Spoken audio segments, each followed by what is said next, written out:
They had gone through some really bad times in Philadelphia. At one point, they had one of the worst defenses I'd seen in modern day baseball. They were just deplorable. And they had all these young pitchers led by Nola that showed up at the same time and just went through a real painful process to learn how to pitch at the next level. Nola's the only one that's still there.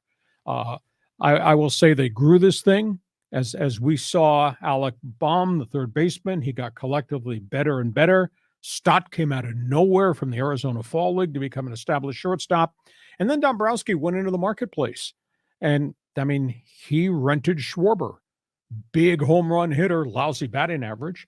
Went into the marketplace. Obviously, the Phillies spent tons of money to get Bryce Harper out of Washington.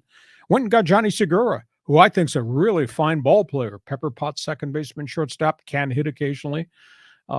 Catching was good. They found Wheeler, who was a refugee from the New York Mets, to give him a really good 1-2 combo.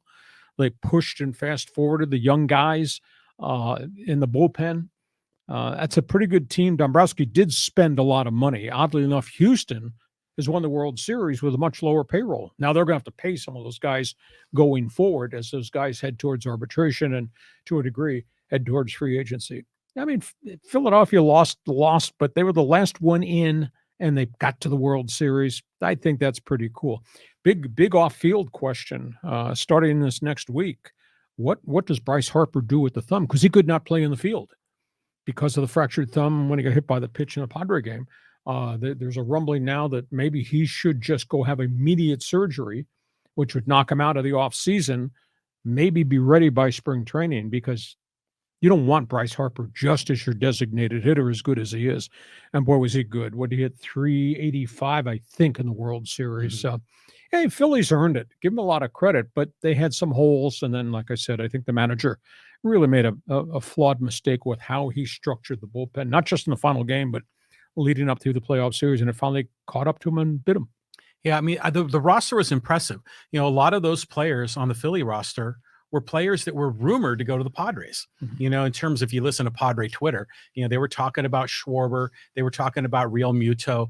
And so for me, I think the Zach Wheeler story is interesting because he came up to the Giants organization and then he kind of found his way to the Mets, turned into a pitcher with potential that couldn't put it together. And then he gets to the Phillies and boom, the guy blows up. So Dombrowski, we've talked about him before. He is an intelligent guy. He knows what he needs to accomplish. He has great experience putting these teams together. And no team's perfect. Every team's got their flaws and their holes. But he was able to kind of cover those up and get them from a number 6 seed right to the brink of winning the whole thing. An addendum to the Dombrowski conversation. We'll keep an eye on this going forward. David Dombrowski has had great success, Montreal, Detroit, Miami, putting teams in World Series. He has an out clause in his contract.